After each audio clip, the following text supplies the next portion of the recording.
Lovely. Well, thank you, everybody, for joining us today, wherever you're dialing in from. It's great that you're able to join us for our second annual general meeting. My name is Matt Hick, as I'm sure most of you know, and I'm absolutely honoured to serve as chair of this fantastic organisation. And today we're going to be reflecting on our achievements from 2024 and looking ahead to some of our exciting plans for the future. We're also going to be conducting our formal business, which this year is to receive and accept the minutes of the previous AGM, which was held last year on the 7th of June 2023. We're going to receive and adopt the annual report of the Executive Board and independently reviewed accounts for the year ending 31st of March 2024. We are going to be electing Executive Board Olivia Sharrard, who is our Secretary, Jenny Murphy, who will be our Comms Executive, and to our advisory group, Alex McClellan. We are also going to re-elect our advisory group. Now, this wasn't included in the notice of the AGM, which we circulated due to an oversight on our part, so apologies for that, but we're going to do that as well today. The final resolution will be to agree that the Executive Board should consider appointing Miss Hannah Colwell or any other suitably qualified individual as the independent examiner and auditor of the Heritage Volunteering Group for the next financial year, and also authorise us to fix their remuneration for that period as well. We're then going to hear from our guests, so we'll finish off by hearing from Olivia, who is going to be talking about her work at York and Locht, where she is the volunteering manager. Before all of that, though, we have received apologies from several members of our executive and advisory group, so I'll just run through who is unable to attend. So, fortunately, Rob is not able to be with us today. Rob Jackson, Rhiannon Green from the executive, and then Becky Benson, Ali Thomas, Amanda Hampton, Daniel Garcia, and Will Tragaskis from the advisory group as well. So, before we get into all of that, though, we'll start with the chair's report. So, it almost goes without saying that for those of us working in this field of the heritage sector, with its rich tapestry of historic sites and cultural venues, that the sector provides immeasurable benefits for our nation. However, there's no escaping from the fact that over the past year, our museums, galleries and heritage organisations have faced significant financial challenges and are likely to continue to do so well into the foreseeable future. But at the Heritage Volunteering Group, we believe in the power of volunteering to not only help our organisations survive these challenging times, but to thrive. And through effective volunteer engagement, we believe that volunteering has the ability to transform organisations, lives and communities. We are here to help the sector realise this incredible potential. To do this, last year we introduced a bold new vision and mission to inspire transformative volunteering by enabling the heritage sector to realise the potential of volunteering to transform organisations, lives and communities. And we'll achieve this by focusing on four main strategic areas of work.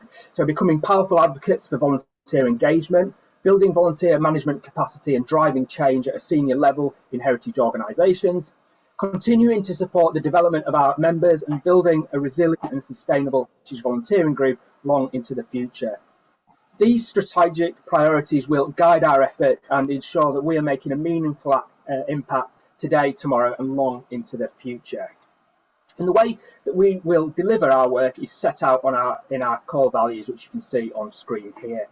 These are fundamental to us, guiding our behaviours and underpinning our actions. And together, our values and strategic themes will enable us to deliver our mission and enable the sector to realise the potential of volunteering to transform organisations, lives and communities.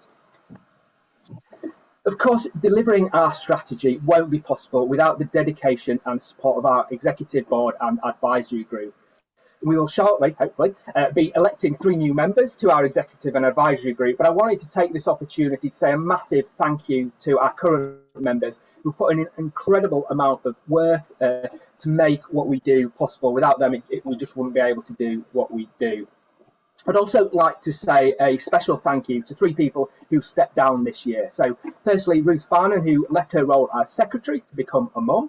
Secondly, to Chris Smythe, who sat on our former steering group for many years. And last but definitely not least, our former vice chair, Rich Goff, Rich, I'm sure many of you will know, played a massive role in founding and developing the organisation and will be missed both as a colleague and a friend. We thank them all for their invaluable contributions and wish them well. Over the past year, we've worked to provide you, our members, with a range of events, resources and information to help you realise the potential of volunteering to transform organisations' lives and communities. And beyond that, we've worked with a number of organisations to advocate for volunteering and to deliver exciting projects. I'm now going to talk through some of my personal highlights from the past year. So at the heart of our work is our events programme, which is key to enabling you, our members, to connect, learn and share experiences. And last year we ran 11 HVG events and 11 inclusion forums, which had a total attendance of over 250 people. These sessions featured best practice in equality, diversity and inclusion, as well as support for designing volunteering strategies and providing a space for networking as well. As I've mentioned, inclusion remains a core value for us, and our inclusion working group continues to prioritise inclusive practices and support the delivery of our inclusion forum. A key part of our events programme is, of course, our annual conference. And this year, Heritage Volunteering 23 focused on inclusivity and was our biggest and most successful event yet, with 177 attendees coming along from 59 different organisations. We explored questions of equality, diversity, inclusion and access through keynotes, workshops and plenaries. The conference generated a net income of £3,273, which is absolutely crucial for delivering and funding our annual operating costs. We were delighted to welcome the likes of Chris Wade, Managing Director of Time for Impact, and the team behind the Trans-Inclusive Culture Guidance, which we had helped review prior to publication in order to make sure that volunteers were fairly represented. I'm sure you'll all be pleased to know that plans are well underway for Heritage Volunteering 24, which is taking place on the 26th and 27th of November, and I hope you'll all be able to join us. I'm sure one of my colleagues will pop the link to the ticketing website into the chat so that you can get your early bird tickets sooner rather than later. So I'm sure many of you will know that our conference is where we present our Volunteer Leader of the Year award. And this is our chance as a sector and a profession to recognise outstanding examples of volunteer engagement and leadership. And this year we had the pleasure of awarding Sam Cliff, Volunteer Resource Manager at the London Transport Museum, with the award. Sam was recognised for his exemplary leadership and innovative volunteering strategy. We also recognised two highly commended leaders, Alex Fitzpatrick from the National Museum of Scotland and Paul Thilburn from Worsborough Mill Barnsley Museums. Elsewhere this year, we have fortified existing partnerships and welcomed new alliances that will help us deliver our mission. We were delighted to welcome Better Impact on board as the primary sponsor of our Staying Connected and monthly masterclass newsletters, which provides a really valuable capital to help enhance our work and what we do. Our collaboration with the Make Your Mark campaign in Scotland and participation in various initiatives like DCMS's Good Work Review have deepened our impact and reaffirmed our commitment to advocating for the transformative power of volunteering. As part of our partnership work, in 2023, we partnered with AIM and the What Works Centre for Wellbeing to deliver the Connected Communities programme. This initiative, supported by DCMS, aims to transform community cohesion and wellbeing through volunteerism in England's most deprived areas. We're excited to support grant recipients in delivering high-quality programmes that bring transformative change and look forward to continuing to work on this project over the next 12 months. As I've mentioned, advocacy and member support are two key strategic areas of work for us. One of the ways we deliver on this is through our digital output. Via social media, YouTube and newsletters, we're able to share best practice, new ideas and important information. In 2023-24, our social media engagement grew significantly and our content was viewed over 250,000 times. We had a 25% increase in total social media followers. Much of this was fueled by our LinkedIn growth, which saw a significant 59% increase. And this year, we introduced a new hashtag HVG Jobs to make it easier for you to find work in our profession. Alongside our traditional segments like HVG Strategy and EDI Day Friday, this segmented approach to content sharing has helped drive engagement with a 324% increase in click rate on LinkedIn alone. One of the ways that we support talent development is through our YouTube channel, and here you can find a range of long-form content like our HVG masterclasses to shorter videos like our recommended reads, which take ideas from the world of business and beyond and apply them to our work with volunteers. This year, our content was watched for over 87 hours, with our most popular content exploring partnership working, audience engagement, and how to create a great volunteering culture. But we recognise that not all of you are active on social media or on YouTube. So to ensure everyone has access to high quality volunteering content, we publish 2 newsletters a month, Staying Connected and our monthly news masterclass, both of which, as I've mentioned already, are sponsored by Better Impact. Through these, we're able to share great content on leadership, EDI and volunteer engagement, and keep you up to date with important news and events and share job vacancies. And this year, the content we've shared has really resonated with you guys, and we've seen a 16% increase in readership and a 49% increase in article engagement. All of this work has resulted in our membership growing by an impressive 21% over the past year, with 115 new members joining us in 2023-24. And this represents the single biggest increase in membership since our formation. While we do have a global membership base, the largest proportion of our members are based in the UK, particularly in Greater London and Yorkshire. Although over 50% of our members are paid dedicated volunteer managers, we recognise the breadth of our membership and will continue to support all those involved in volunteer engagement over the next few years. So as we move forward, we are committed to enabling the heritage sector to realise the potential of volunteering to transform organisations, lives and communities.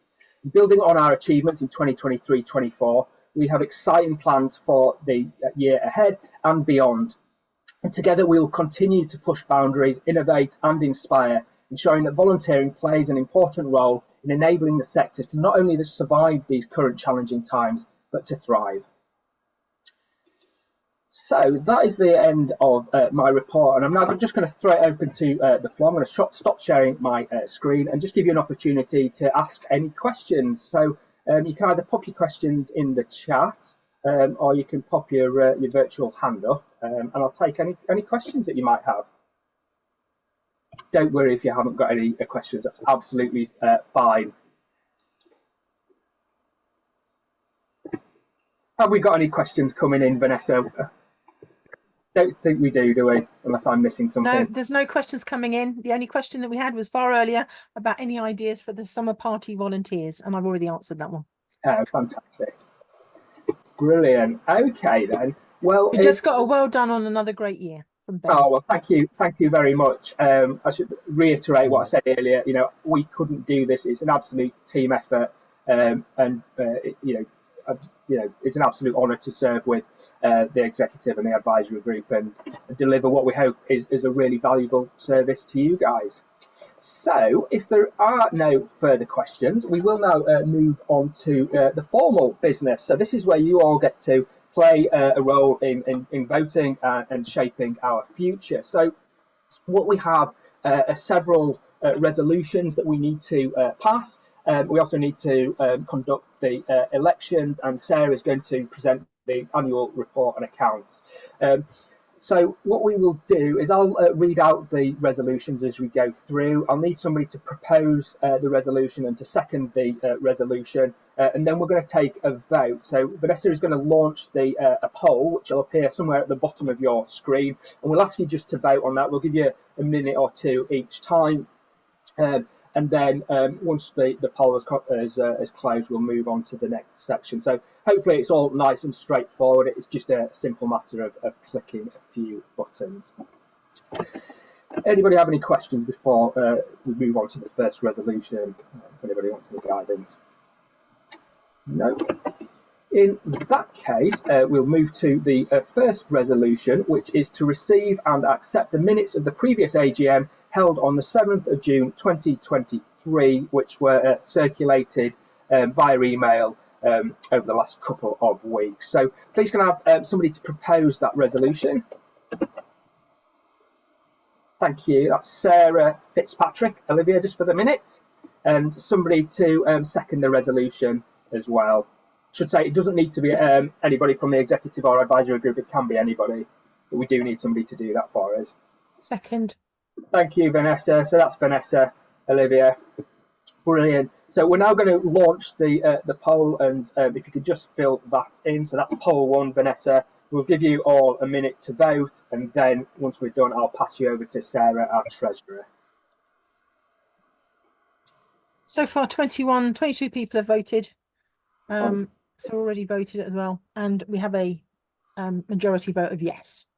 Fantastic. Thank you, Vanessa. That's great. I can't see the poll, but I'll, given that we've got a majority vote, we'll leave it up a moment longer, but I will now pass you over to Sarah as we start to close that poll down, who's going to present our annual report and account. So over to you, Sarah. Okay, let's get this done. So, okay. So, can you see the accounts? No, you cannot see the accounts. No. Why is this not done? Okay. Can you see the accounts there? We can, yes? Sarah, thank you. You can, okay. All right, so these are actually the accounts from the annual report. So you've got the 2 pages which the accounts are on copied here. So just some things to talk you through. The way that we prepare our accounts is we run our accounts on a cash basis. That means that we record cash coming in and cash going out. That's quite normal for a small organisation. Larger organisations will run on an accruals basis, and I'll explain one of the impacts of that in a minute. You can see here that we had income, total receipts in the last year of £3,648, and we had total expenditure of £3,913. The receipts related to the conference, so the large amount of £3,273 was conference funds, and then there was £375 which was in sponsorship. On the outgoing side, the largest payment by far was £2,000, which was payment for the strategy work. We'd already put that amount of money aside in the previous year. We knew we were going to spend it, and we did. So that's what you see there. The rest is basically the expenses of running the organisation. But there is an amount of £840 which is in training and in restricted funds, and that relates to the Connected Communities project. We have money which will be coming in from AIM. The first amount actually came in April, on the 15th of April, which was £1,340, which is for this particular project. And there's quite a lot more money to come in on that project going forward in the next financial year. So that leaves us with a current account balance of £3,618, and that compares to £3,883 in the previous year. As I said, there is a difference between the way small and large organisations prepare their accounts. If we had been a much larger organisation, you would have seen the invoice that had been raised for AIM sitting on our accounts on our balance sheet. We don't have to do that because we're very small. I suppose the other thing that's worth pointing out to you is that 2 trustees, so 2 members of the executive board, actually received monies from us £840 was to Rob Jackson for training that he provided as part of the Connected Communities project, and £2,000 was paid to Tamsin for work that she did on the strategic development review that had gone to tender, and Tamsin was by far the best person to do that work for us. So I don't know if there are any questions, and I can't see. I need to just turn my screen to. No, I can't. I don't know that I can actually see any questions at this moment in time, so I'm going to stop sharing. There's no questions in the chat, Sarah. No questions? Okay. I just need to take myself out. So, okay, if there are no questions, are you happy, therefore, that I propose that we accept the accounts, the annual accounts for the financial year 2023-2024? And we'll need a proposer, a seconder. Yeah. I'll propose those, Liv. I can second. Thank you. Thank you, Ben. Thank you, Matt. Okay. And if we vote on those. Yep, it's currently being voted on at the moment. Fantastic.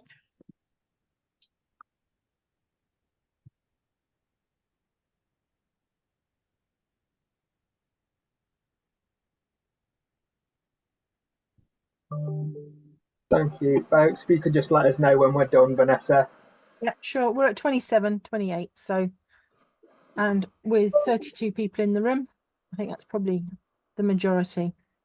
Lovely. So I'll end the room, and then I'll just share the results so everyone can see. Lovely. Thank you, everybody, for taking the time to vote, and thank you for preparing the accounts for us, Sarah. Pleasure.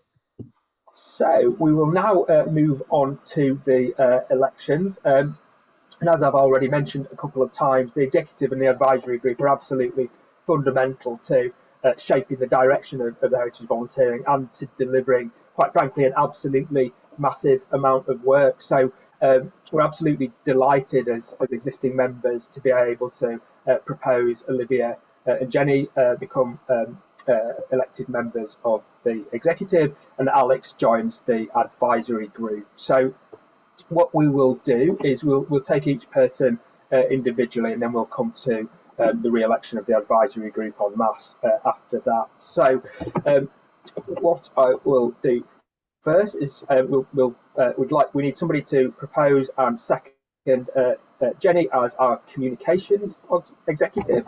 Could I have a proposer and a seconder, please? Sorry, Matt, can we just do Olivia because she's the first one that's come up in the poll? That's absolutely fine. We certainly can. Technology, hey, running our AGM, whatever next with AI.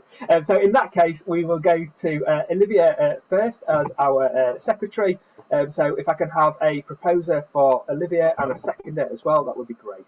You've got Stephen Hill in the chat to propose. I can second on Olivia. Lovely. Thank you. That was Ben, Liv, and Stephen Hill. Lovely. And if we can launch the poll, please, Vanessa, that'd be great. Poll is launched and it's being voted on.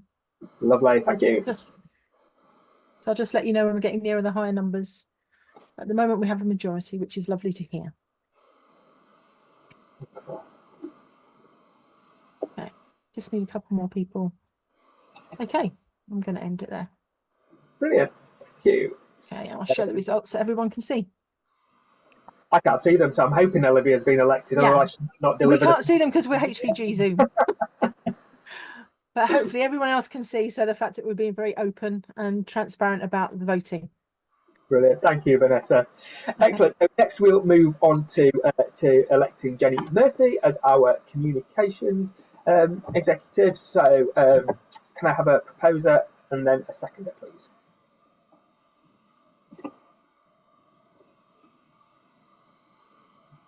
I can propose.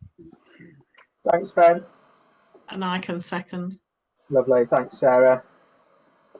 Vanessa's probably already launched the poll. I have. Thank you. Just while you're filling that in, it's worth saying, so executive group members are elected for a period of 3 years. Advisory group members are elected for a period of 2 years. Give you a moment or two more to do that. Yep. Brilliant. And we'll share the results. Just need a couple more.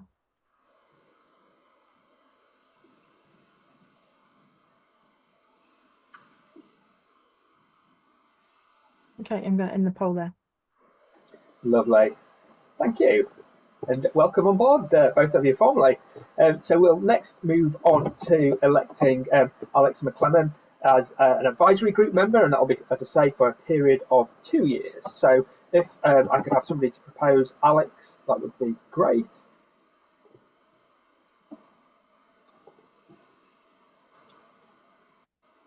I'll propose Alex, that's fine. Thanks, Ben. And somebody to second. Thanks. Is that Vanessa? Yeah. Brilliant. Thank you. We've got both of those, and then we'll just launch the poll again. Yep.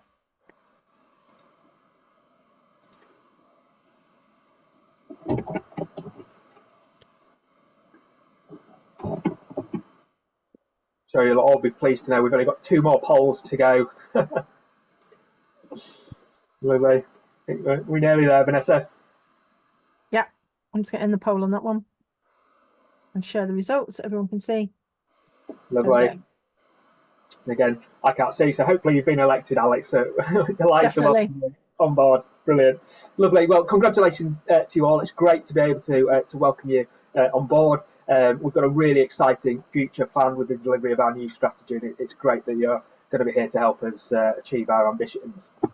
So the last thing we need to do is to re-elect the members of the advisory group. So that's re-elect en masse the current advisory group. So that'll be for a period of 2 years again. So if I could have somebody to propose, please.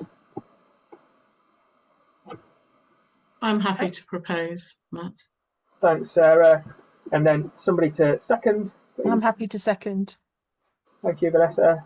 And we'll now launch the poll.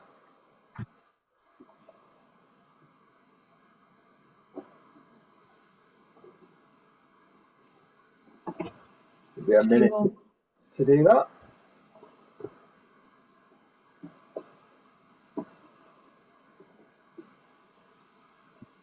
Okay, great. Lovely. Show the results. Have we still got an advisory group? I hope we have. They've been re-elected. It's going to be difficult delivering the strategy without them. Brilliant, excellent, thank you. And you'll be pleased to know this is the last resolution. So the final resolution is to agree that the executive board appoint Miss Hannah Colwell or any other suitably qualified individual as the independent examiner and auditor of our of the Heritage Volunteering Group for the next financial year, and to authorise the executive board to fix their remunerations. It's worth just saying, if you've not been through the annual report in detail, Hannah is our current auditor and independent examiner for this year, just in case you were wondering.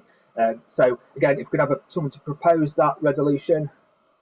Stephen's proposed it in the chat. Thanks, Stephen. And then somebody to second. I'm happy to second.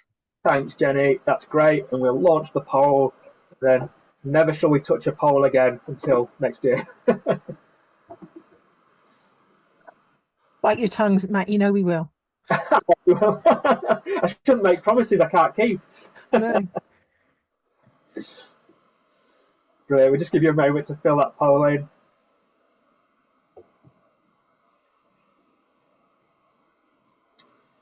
Lovely. Are we nearly there, Vanessa? Nearly there. Nearly there. It's being a bit slow. There we go. Lovely. There we go. You can share the results. Excellent. So that's been accepted. Fantastic. Well, thank you, everybody. I know the passing the resolutions and elections isn't the most interesting part of the AGM, but it is a really important part of our business. So thank you for coming along today and doing that. That essentially brings to the end the formal business, and we can now get back to something a lot more interesting than voting on Zoom polls. So I'm now going to pass you over to our newly elected secretary, Olivia, who is also the volunteering manager for York Unlocked. And I'm not going to say any more about that, other than I'm going to share her presentation in a moment. But I'm going to introduce you, Olivia. So please, I'll download your presentation and we'll get it shared. It's all right, you've done it, Matt. Oh, you've done it. Fantastic. Brilliant. Can everyone hear me all right? You can. Perfect. That's grand. Well, thank you firstly for electing me. That's really exciting. It's been amazing being with the HVG group these last 3.5 months. And yeah, really excited to be able to talk to you today about York Unlocked. So to give you a little background on me, my background is in heritage. I'm recently sort of transferring into freelance specialism in heritage volunteering and community engagement. And one of the things which I currently do and have been doing since early 2022 is managing the volunteering programme for a small York-based charity called York Unlocked. Next slide, please, Matt. That's brilliant. Which is going to be the focus of the talk. So during this talk, I'm going to explain the background of York Unlocked, what it is, why it exists, and then give you an overview of the volunteering programme, as well as the successes, challenges, and learnings along the way. So York Unlocked, in its essence, York Unlocked is a small educational charity based in York, which celebrates and educates people about the built environment of York. Our mission is to advance the education of the public in the subject of architecture by organising and opening of buildings of architectural merit in and around the city of York. The charity has 4 aims. 1, to educate and inspire discussion on the value of architecture and urban design excellence across all sectors of our diverse communities, from decision makers through to young people.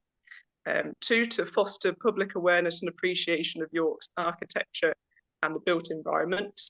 3, to celebrate and showcase outstanding examples of architecture from York's wealth of buildings. And 4, to encourage civic pride and built heritage interaction amongst York's residential and business communities.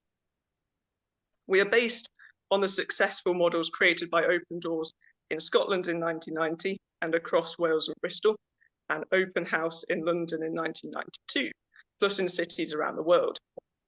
York Unlocked itself started as a community interest company in December 2021, but became a charity in early 2023.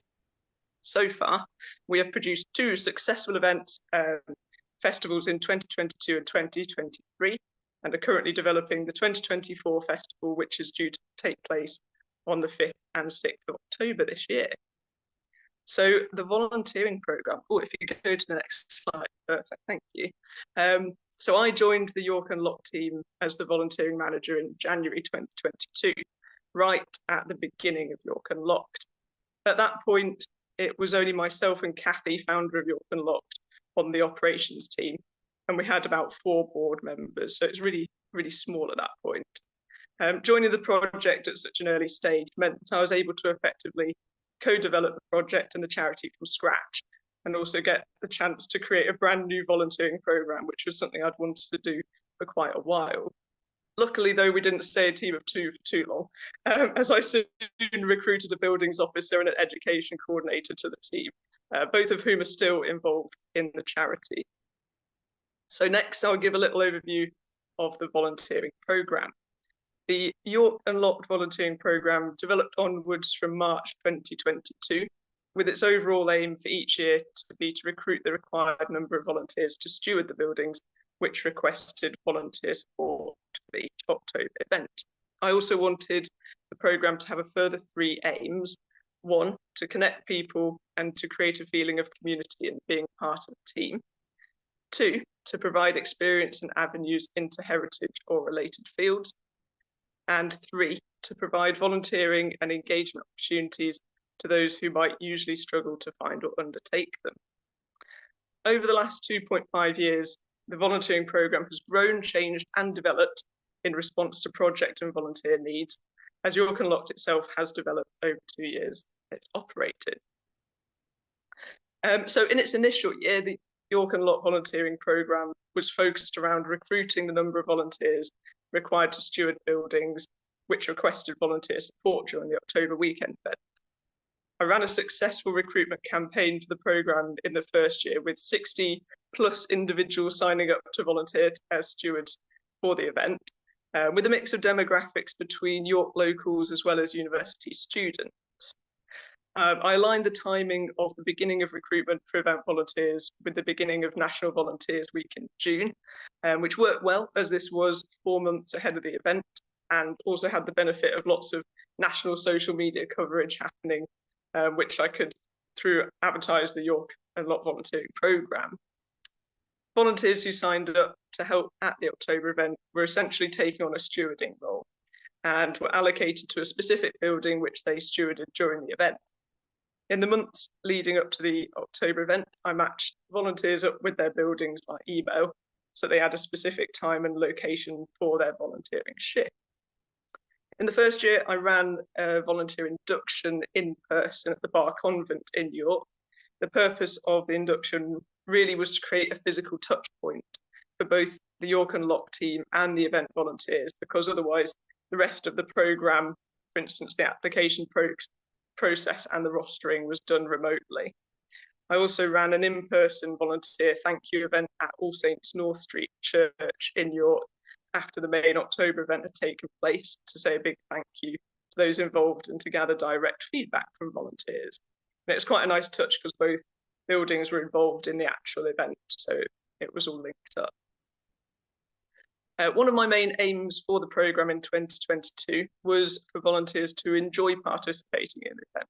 That was the main thing for me, really.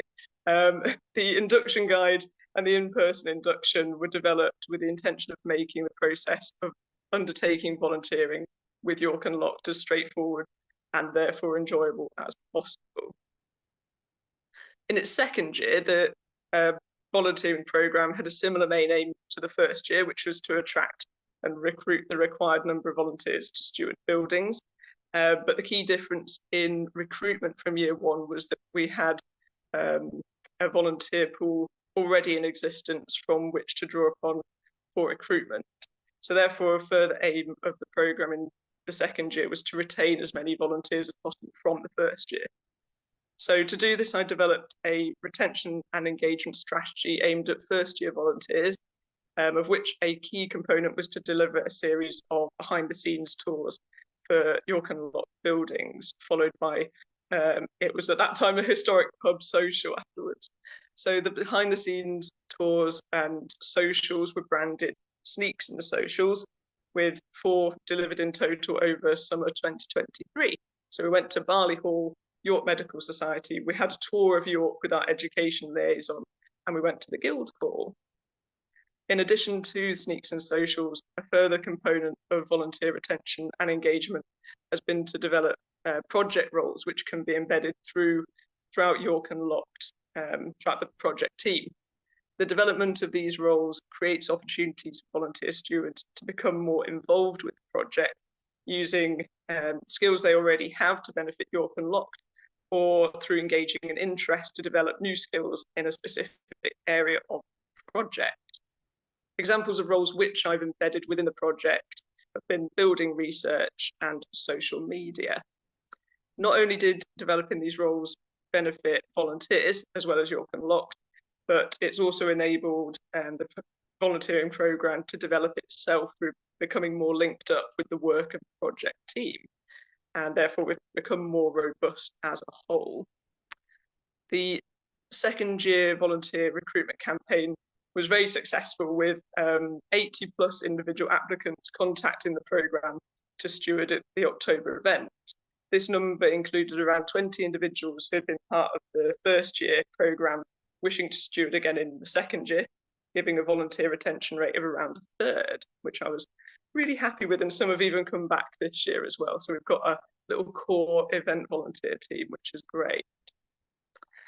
So I'll chat a little bit about the challenges, successes and learnings from the last 2.5 years. Certainly, having run 2 open doors events with an entirely volunteer-led team has been a massive success in itself. Equally, the voluntary nature of the project has also been our greatest challenge, as has been to create a new event from scratch and also to try and wrangle 80 plus event volunteers. It's been a challenge. So one of my biggest challenges, in addition to that, has been around supporting those with additional access needs to undertake volunteer roles, mainly due to my own capacity and time as a volunteer. However, despite the hurdles, a great success of the volunteering programme has been to see many of the individuals, pardon me, who first applied to the event to be event volunteers become more involved with the delivery of the project and take ownership of specific project delivery tasks. The York and Lock project team has quite a few individuals with additional access needs, as well as who experience barriers to volunteering and employment. And for me, being the person to support these individuals in growing more confident in their volunteering roles has hands down been the most meaningful part of my role. A few learnings. So I also have a couple of event-specific learnings taken from the evaluation of the volunteering programme, which I wrote in January this year, following 2 years of collecting evaluation feedback from volunteers who'd taken part in the events in 22 and 23. The feedback which volunteers provided has been incredibly insightful and wonderfully honest, and gave me insight into how volunteers view their involvement with York Unlocked, which sometimes differs to how I view the purpose of the volunteering programme. So the greatest learnings taken from both the feedback of volunteers as well as the experience from me of creating and managing the programme are, in 2022, so the first year, considering that in the first year York Unlocked was an entirely new enterprise with every process of the volunteering programme having been developed from scratch, quantitative feedback about the operational processes of the programme were overwhelmingly and surprisingly positive, considering it was all new. It was a pleasant surprise to understand that there was a general sense of inclusivity and feeling part of a team within York Unlocked in the first year. And considering it was the first year which the programme had run, it is worthwhile knowing that we did cultivate a sense of community amongst those who participated. The more varied responses started to appear when volunteers were asked to discuss their experience of communicating with building owners. This was to be expected due to each volunteer being stationed in a different building and therefore receiving a different experience from building to building and building owner to building owner. The guidelines for volunteers about stewarding their allocated buildings focused heavily on promoting contact in advance of the event between the volunteer and the building owner. In this way, it was hoped building owners would pass on relevant information specific to their building to aid the volunteer. The extent to which building owners cooperated differed wildly and therefore impacted the individual volunteering experience. So it's useful for the York Unlocked team to know which buildings were more or less cooperative. So that was the first year. In the second year, an aspect of the application process which did not work so well was the distribution of advertising roles by multiple online platforms. I found it difficult to keep up with each platform, thereby causing some applications to remain unprocessed by the time of the event. And given I'd already had 80 plus, it was quite tough to keep track of it all. So that was a major learning for me. Quantitative feedback for the building allocation process was also less positive for the second year than the previous year, with slightly more volunteers reporting they found the process unclear. So I would suggest this is due to the high number of volunteer applications to steward the second event, combined with a slightly chaotic methodology for buildings to request volunteers, causing the internal process of the volunteer programme, i.e. me, to reach capacity. Results then suggested that there was less of a feeling of being part of a team during the second year. This may have been due to the fresh intake of volunteers for the 2023 event, although it does indicate that the volunteer engagement strategy needs to be maintained throughout 2024, which it currently is doing. We had a really great session yesterday at Herbert House. Some pictures are in the slideshow of that one. And then, interestingly, volunteer feedback indicated that although some did not feel part of a team, this did not matter, as they were not participating in volunteering with York and Lock for that reason. That's probably one of my biggest learnings and takeaways, and it surprised me the most, actually. But it's incredibly useful insight into the motivations which individuals have for volunteering with York and Lock. And oh yes, that's Herbert House there, that's from yesterday, and must be reflected in the programme in order for us to continue to engage and retain different demographics. Additionally, there was more feedback from volunteers in 2023 about how they would have liked to have researched their allocated building in more depth before the event. Now, certainly volunteers are very welcome to do this if they'd like to, but there is deliberately no requirement of the volunteer steward role to possess knowledge of their allocated building in order to make the role accessible to anyone. I know I certainly wouldn't want to be expected to know facts and figures about buildings. Like, that's just not my strong point. So yeah, that was interesting. And then when asked about the frequency at which volunteer engagement events should be held, the general consensus amongst volunteers was every 2 or 3 months, which was less frequent than I thought would be the case, but it kind of works well for me because I get to space things out a bit and hopefully make them better quality as a result. So the volunteering programme in 2024, where we're at now. So currently the volunteer programme is in its 3rd year, which just seems incredible.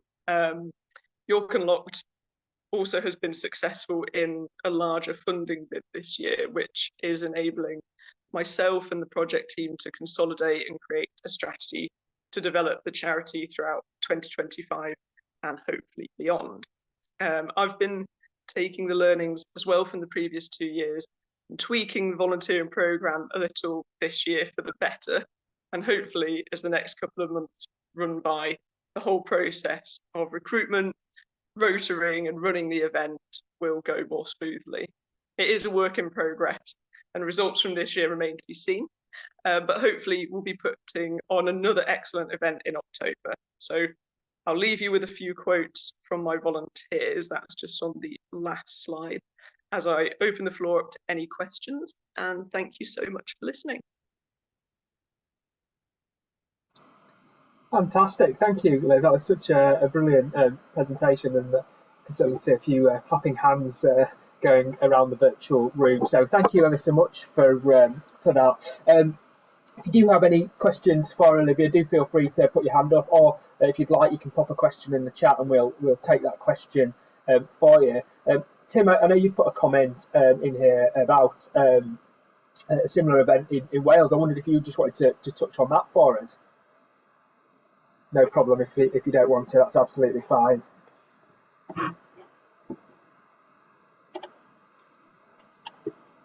Hi guys, yeah. So I'm on a phone, so it's might not be as easy. Just to yeah, it's not really held by me. It's other colleagues that deal with open doors. It's been going on for many a year, all the time I've been in CADU, that's for sure. So 7 or 8 years, so I think it's longer than that. So yeah, check it out and see what they do. Oh, that's great to connect. Thank you so much. I will. Fantastic. Liv, I mean, we haven't got any questions, but something I was kind of just interested in asking was about the recruitment rates. And I was going to ask, you know, a lot of us, you know, might be experiencing this, or we might have read things in Time Well Spent or other kind of research reports about kind of difficulties around kind of attracting and recruiting volunteers in this kind of post-pandemic period that we're in now. And I just wondered, I mean, it sounded like you'd had a really successful recruitment. Were those numbers a lot higher than you were looking to recruit? Yeah, so we've had very successful recruitment campaigns the last 2 years. And, you know, I don't put that down to my skill as a recruiter necessarily. I think it's just the project itself. I think through being new and being York based, it just really inspires a lot of people in York, because I've found people who volunteer for York Unlocked, they just all have one thing in common, which is just this absolute love of York. And yeah, I get a steady trickle throughout the year really, but I kick off recruitment officially in June, just because it's a really nice point before the event. It's not too soon, it's not too late. It's yeah, it's great, but I've certainly got more than I thought I would. I think especially in the first 2 years, because A, I didn't know how many people would sign up. B, we didn't really know how many volunteers we'd need to run the event. It was really kind of, I was really nervous that I wouldn't get enough. And my colleague Kathy, who did all the contact with the buildings in those 2 years, she would just keep adding buildings. She'd be like, oh, I've got this building, we've got that building. And because she wanted to make it a good experience for the buildings, she'd promised that I could get them volunteers. So it made it really stressful for me. Because I was like, I don't know if we can. But I think we might all just that have done similar things to us, Liv, so I think there's a lot of people nodding. So it was a relief when I did get enough volunteers signing up, but it also really stretched my own capacity, because I was trying to fulfill the needs of the event, like manage these volunteers and, you know, do everything in between. So this year we're sort of running a bit more of a consolidated event this year, because we realized we couldn't grow exponentially as we had been doing. We're consolidating, so I'm going to limit it a bit more to like 50 actual stewards, and then anyone else coming on won't be allocated to a specific building. They'll just kind of be on hand if they want to be during the event, because, you know, you get dropouts on the day and everything, so they can be deployed is my plan. We've just got a couple of minutes left. I just wondered about how do you have any tips, or do you use a special platform for sort of communicating with volunteers outside of the kind of delivery period of the project? Well, we've not really been large enough up to this point to have a proper volunteer management platform. So it's all been really basic, with communication all going out by email, things being put on a spreadsheet. You know, my volunteer database is essentially just a spreadsheet that gets transferred to the next year. But when I joined the project, one of my first questions to Kathy was, we're going to have a database? And she said, oh, we can't afford that. So it's been very basic. But I think, having used quite a few different volunteer management softwares throughout like different places I've worked, I mean, it's not intended to be a plug, but genuinely I found Better Impact the most easy to use. So, you know, if I could have a wish list, then it would be great. But at the minute, it's all very, you know, email based. And part of me does wonder whether the returners and people who have stayed long term, because it's been very personal, like it's just been me emailing people directly, and it's just been, you know, group news has just been gone out by email, that it does have quite a personal touch to the volunteer program. So I do wonder whether that's been a nice element, but it's very basic. Brilliant. Thank you, Liv. And thank you again for coming along and speaking about the fantastic work that you're doing in York. And as I live only in Leeds and work in York, I look forward to coming along to this year's event. It looks absolutely amazing. And of course, thank you to everybody else for joining us today. We wouldn't be here without you. We wouldn't be doing what we do as an organisation if it wasn't for you, our members. Randomly set my Alexa off there, telling me about shares in Mexico and Canada, so I don't know what I said there, but yes, we do absolutely mean it. Something is going on with my Alexa, I apologise. We will bring today's meeting to a close, so thank you ever so much for joining us. I hope you've enjoyed it. I know I certainly have. And we look forward to seeing you at our future events. Do please check out our events programme on our website. We've got lots of exciting stuff coming up over the next few months. And of course, we hope to see as many of you as possible at the conference in November. And the link is in the chat if anybody wants to grab a ticket. Thank you very much and have a nice Friday. Cheers. Bye.